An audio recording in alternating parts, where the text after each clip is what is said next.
छळ मांडलायस माझा? का वागतोयस असा? सांग मी बायको म्हणून कुठे कमी पडले, चूर म्हणून कुठे कमी पडले, ते का वागतोयस असा? बोल माझ्याशी. काळजी घे, आई आजींची पण आणि स्वतःची पण. निघते मी. Good bye.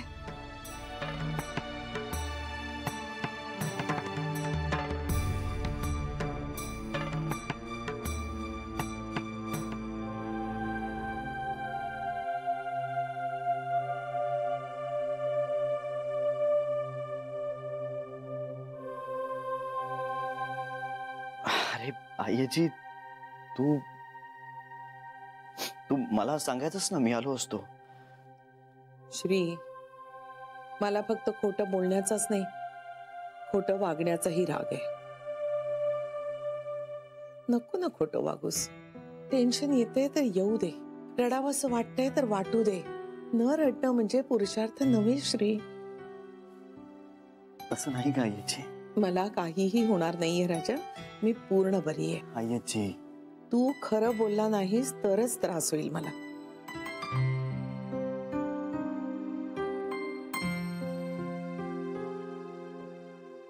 ती आली होती. मग मला वाटलं होतं की ती डिवोर्सचे पेपर्स फाडून टाकेल, मला म्हणेल की मी तुला नाही सोडू शकणार, तुला कधी सोडू देणार नाही, आपलं नातं हे 7 जन्मांचं आहे, मी तुला डिवोर्स देणार नाही. पण यातलं काहीच म्हणाली नाही ती. कशासाठी आली होती? नाही कळलं. काय बोलणं झालं? थँक्स म्हणाली. थँक्स? हो, अगदी निघता निघताही काहीतरी म्हणत होती की तू मला जे काही दिलेस ते मला आयुष्यभरासाठी पुरणार आहे वगैरे. मी बोलू का तिच्याशी एकदा? नको, कारण एकदा उचललेलं पाऊल आता मागे नाही टाकायचं. अरे नात्यात इगो कशाला आणायचा? इगो नाही आईजी, इगो नाही, तिची इच्छा होती. ती डिवोर्स हवाय तिला. तिला नको असेल तर तिनंच नाही म्हणावं. श्री, आईजी, माझा निर्णय ठाम आहे. बाबांनी ज्या चुका केल्या ना त्या मला करायच्या नाहीये. त्यांनी आईच्या निर्णयांचा मान राखला नाही, पण मला माझ्या बायकोच्या निर्णयांचा मान राखायचा आहे. तिला डिवोर्स हवा होता, मी दिला. आता तिला तो नको असेल ना तर तिनं नाही म्हणावं, पण मी माझ्या निर्णयापासून मागे हटणार नाही, काहीही झालं तरी. मला तुझी अवस्था भावत नाहीये श्री. सवय होईल हळूहळू. कशाची? हेच, एकटं राहण्याची, एकटं जगण्याची. पण गुंता सुटत असेल तर? तो जान्हवीने सोडवायला हवा, कारण तो तिनं निर्माण केलाय. आईजी, मी जान्हवीकडे फक्त वेळ मागत होतो, थोडासा वेळ. मला या सगळ्यामधनं बाहेर पडायचं होतं. जान्हवी तिला हवंय तेच वागत राहिली. हे सगळे धक्के पचवत होतो तेव्हा जान्हवीनं डिवोर्सची मागणी केली. जान्हवीत सगळं ठरवते येतं, मग आता हेही तिलाच ठरवते. आईजी, माझं जान्हवीवर प्रेम आहे आणि ते आयुष्यभर राहील, पण म्हणून मी तिच्यासमोर लाचार नाही होणार. आईजी, माझं प्रेम ही माझी स्ट्रेंथ असली पाहिजे, माझा दुबळेपणा नाही. आणि जर ती माझ्यापासून दूर राहून सुखी राहणार असेल ना तर मग राहू दे. कदाचित मी सुखी राहू शकणार नाही, पण मी निदान राहू तरी शकेन. आजवर राहिलोच ना. जान्हवी कुठे होती? आता सगळं पूर्वीसारखंच आहे असं समजेन आणि राहील. श्री,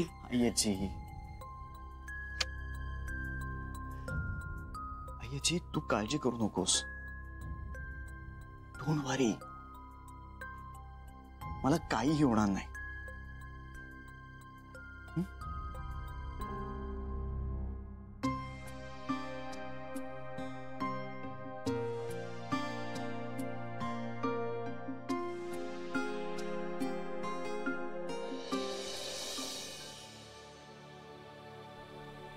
जानू, 2 घास खाऊन घेतेस का बाळा? तुम्ही जेवलात? एकत्रच बसूया. नाही नको, मला भूक नाहीये बाबा, तुम्ही जेवून घ्या. अगं असं करून कसं चालेल बाळा? 4 घास पोटात जायला नकोत का?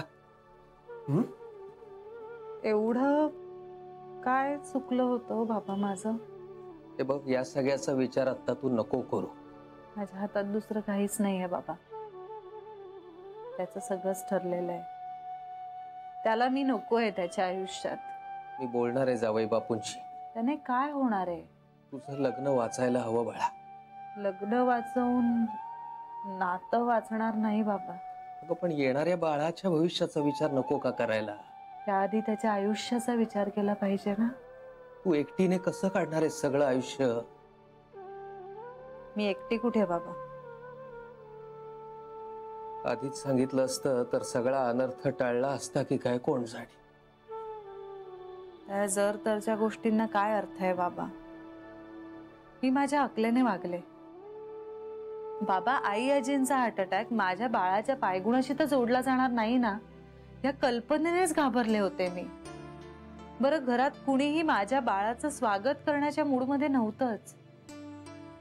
पिंट्याच्या आत जाण्याचा संबंधही माझ्या बाळाशी लावला जाऊ नये म्हणून जीवाचं रान केलं आणि पिंट्यालाही बेलवर सोडवलं मी. पण बाबा आता थकले हो, आणि बास झालं आता.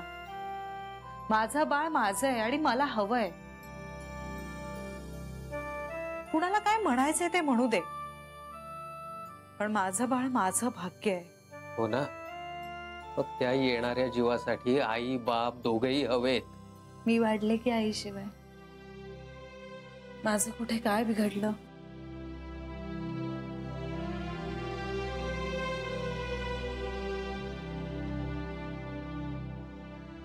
एकट्याने मूल वाढवणं खूप अवघड असतं बाळा.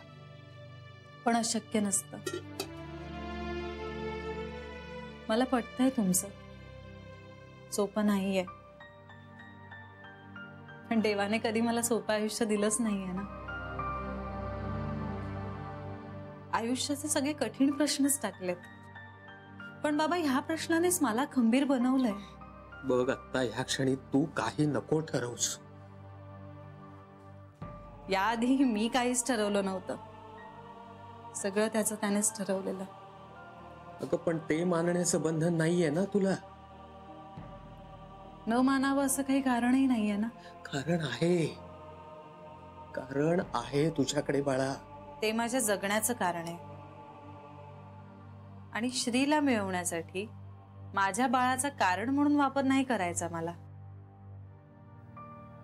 खूप प्रेम आहे माझं श्रीवर, पण आता मला तो नकोय. अगं पण हे सगळं आपण कशाला ठरवायचं?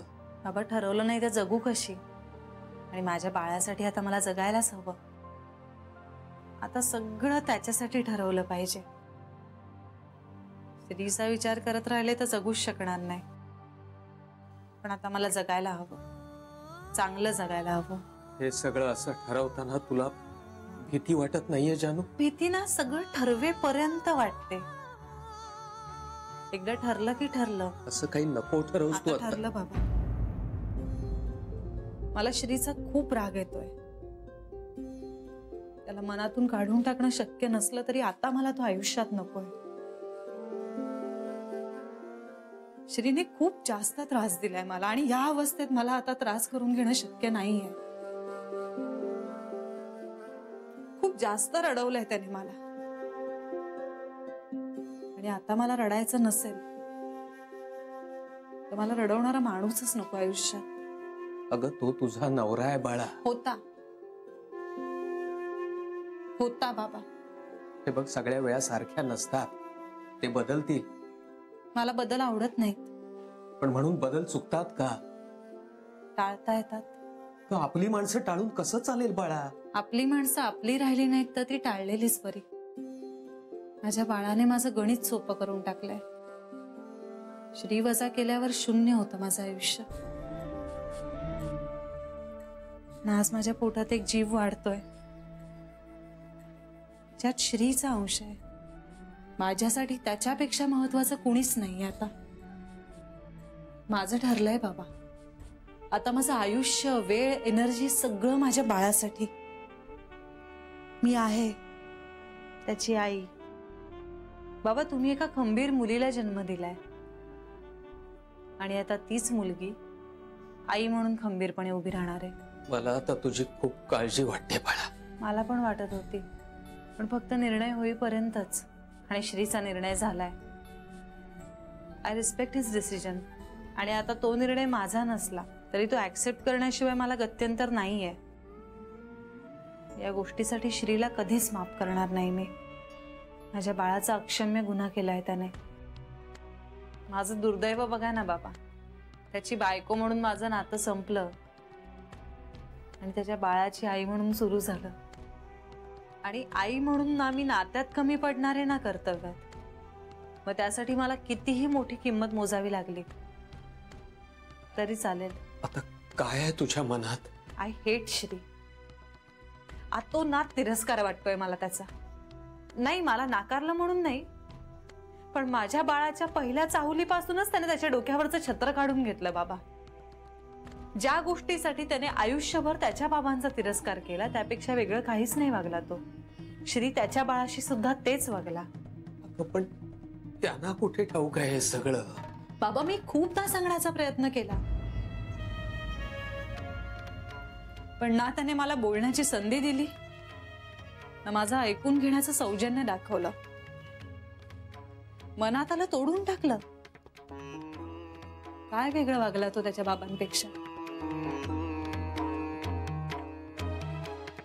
I hate him. I really hate Shree. आणि आता त्याने त्याचा डिवोर्सचा निर्णय बदलला तरी मला तो बदलायचा नाहीये. मला डिवोर्स हवाय.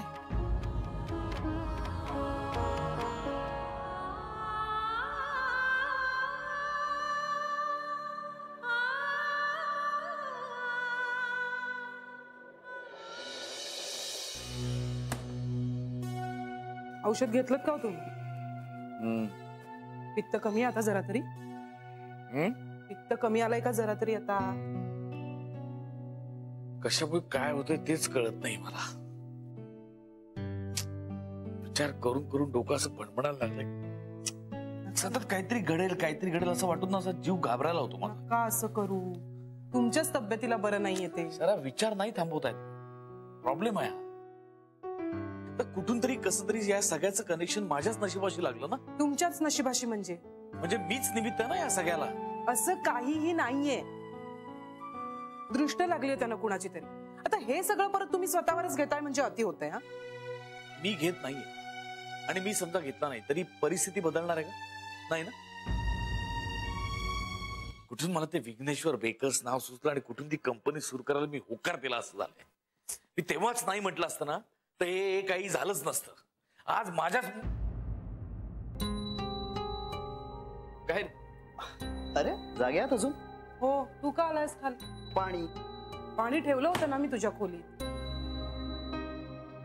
हो का? मी पाहिलं नाही. अरे तू झोपला नाहीस अजून? अरे काम करत बसलोय. श्री, झोप महत्वाची आहे. काम होतच राहतात. अरे झोप येत नाहीये म्हणून तर काम करतोय. आय नो, मला झोपेची गरज आहे. मग झोप येत नाही कशी? हा, एवढा दिवसभर काम करतोस, दमतोस, पडल्या पडल्या झोपशील तू. झोप? मला ना हल्ली असं वाटायला लागलंय की जान्हवी आणि माझी झोप काहीतरी कनेक्शन असणार.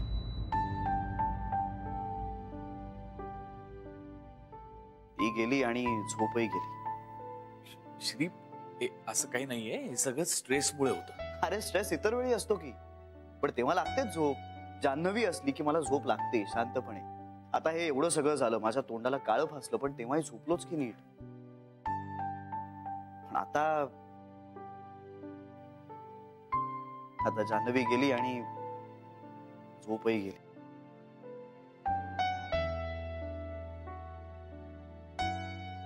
आता बहुतेक आयुष्यभर असं जागच राहावं लागणार.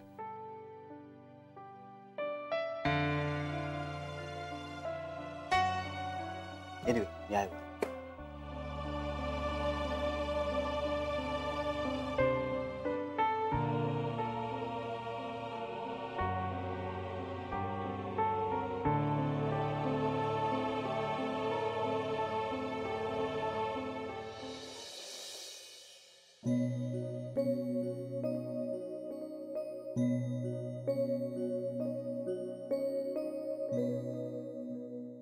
आई तू तू बाहेर जाऊन बस, मी बघतो इथे. अरे झालंच आहे.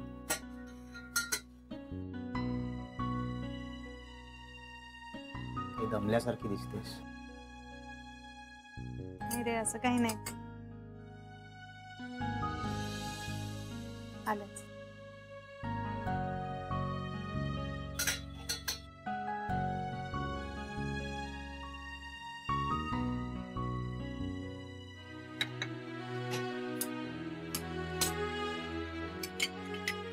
हे घ्या बाबा, हळद दूध आहे, घेऊन घ्या. तायडा तू ये. अरे बस जरा दूध पी, बरं वाटेल तू. घे घे, चल चल चल. घे घे. आई नाही आली का रे? नाही. आई ग काही मला सांगत जरा, मी गेलो असतो. आहे ना मी आता घरी. काय काम काही कमी असतात का रे पेंट्या? अरे गेलेच होते बाहेर तर जरा त्या निंबाळकर वकिलांकडे पण डोकावले. मला म्हणाले नुसता घटस्फोट देऊन मोकळे होऊ नका. मी म्हणाले जानूला तर मोकळंच व्हायचंय ना. त्यावर ते म्हणाले मला मग पोटगी मागा. पोटगी? हो, गोखल्यानं काय कमी आहे? त्यात साहेबांनाच घटस्फोट हवाय म्हटल्यानंतर वाटेल तेवढी पोटगी द्यायला तयार होतील ते. 25-30 लाख तर कुठेच गेले नाही. काय ग जानू, बरोबर बोलते ना मी? तू हे विचारतेस का मला सांगतेस? तू काही म्हण, पोटगी मागच बाई. निंबाळकर म्हणताय. आई, मी श्रीला घटस्फोट देणार आहे, तो त्याला हवाय म्हणून, आणि इतक्याच कारणासाठी. घटस्फोटाचा सौदा नाही करायचा आहे मला. माझं म्हणणं काय आहे जानू, आता ही पोटगीची पद्धत का आली असेल? तुला एका पोराला वाढवायचंय. तू समाजात एकटी कशीही राहशील, पण त्या माणसानं त्या पोराची जबाबदारी झटकून कशी चालेल? त्याला त्याच्यासाठी काही खर्च करायला नको का? मी माझ्या बाळाला वाढवायला समर्थ आहे. मी नोकरी करते. माझ्या आणि माझ्या बाळाचं मी पोट भरू शकेन. आणि माझ्या बाळासाठी मला कुणाकडूनही पैसे घेण्याची गरज नाहीये. सांग निंबाळकर वकिलांना. अगं जानू, हे असे निर्णय भावनिक होऊन घ्यायचे नसतात. आयुष्याचा प्रश्न आहे. आणि गोखल्यानं काय, ती एवढीशी पोटगी म्हणजे समुद्रातले 2 थेंब. नाही आई, प्रश्न गोखल्यांना काय हा नाहीच आहे. मला काय हवंय हाय, आणि मला पोटगी नकोय. श्रीने डिवोर्सचं कारण दिलेलं आहे. त्याच्या म्हणण्यानुसार आमच्यात न संपणारे मतभेद आहेत, जे मला मान्य आहे. त्यामुळे आता तू निंबाळकर वकिलांना सांग की श्रीचं जे काही म्हणणं आहे ते बरोबर आहे, आणि त्याला माझी अनकंडिशनल सहमती आहे.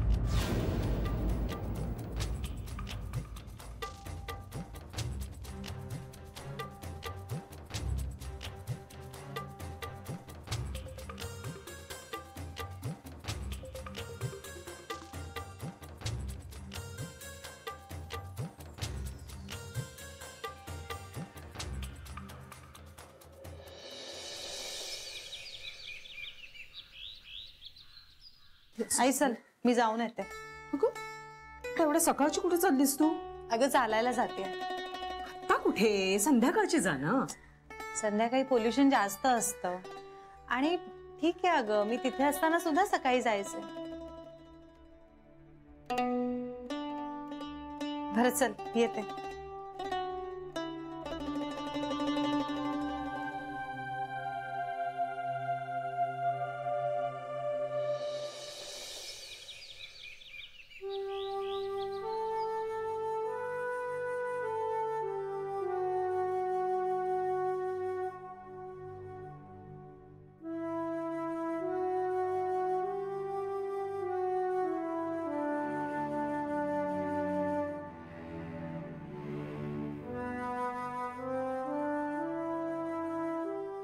श्री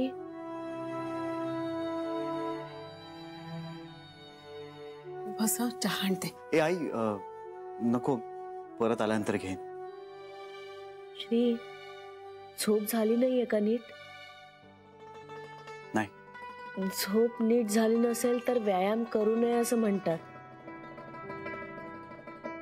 तुम्हाला झोप लागल्याशिवाय आता मी नाही झोपणार. माझ्या नवऱ्याला शांत झोप मिळालीच पाहिजे. मग त्यासाठी मला माझी झोप गमवावी लागली तरी चालेल. जान्हवी, अगं तू कुठल्या जमान्यात आहेस? प्रेम कुठल्याही जमान्यात सारखंच असतं ना.